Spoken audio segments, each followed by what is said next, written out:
He sat alone, a figure shrouded in the dim light of the studio.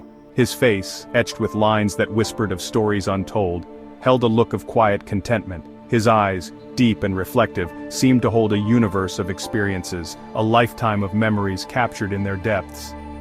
He was an enigma, this man, a quiet observer, content to blend into the background, unnoticed yet ever present. He was a storyteller, but his tales were woven not with words but with the subtle nuances of light and shadow, of emotion captured in a fleeting moment. His presence was a comfort, a familiar constant in the ever-changing world of the photography studio.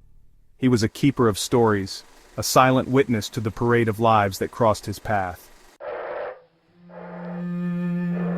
The studio was his sanctuary, a haven from the chaos of the outside world. It was a place of contrasts where darkness met light, where shadows danced with vibrant hues.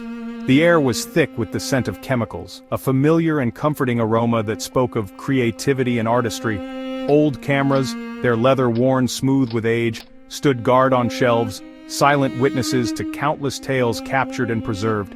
Prints, each one a window into a fleeting moment in time, lined the walls, creating a tapestry of memories. The soft glow of a single lamp illuminated a well-worn leather chair, its cushions molded to the shape of countless bodies that had found solace within its embrace.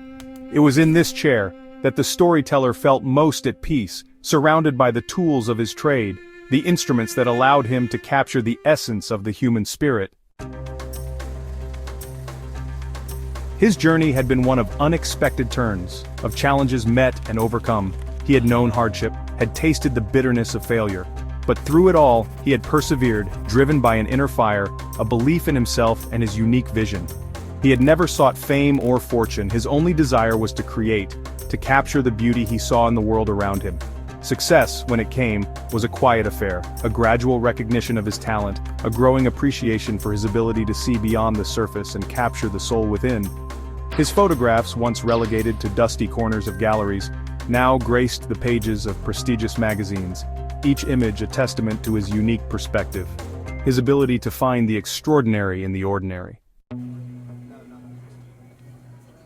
He sat back in his chair, a soft sigh escaping his lips.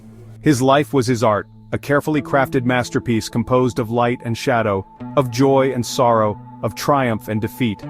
He had learned to embrace the imperfections, to find beauty in the flaws, to see the cracks as evidence of a life well lived. He had found peace, not in the pursuit of happiness, but in the acceptance of all that life had to offer. He had learned that true contentment came not from external validation, but from the quiet satisfaction of a life lived in accordance with his own values. The studio, once a refuge, was now a sanctuary, a place where he could shed the weight of the world and simply be. He was content, at peace with himself and the world around him. His story, though still being written, was already a testament to the enduring power of the human spirit.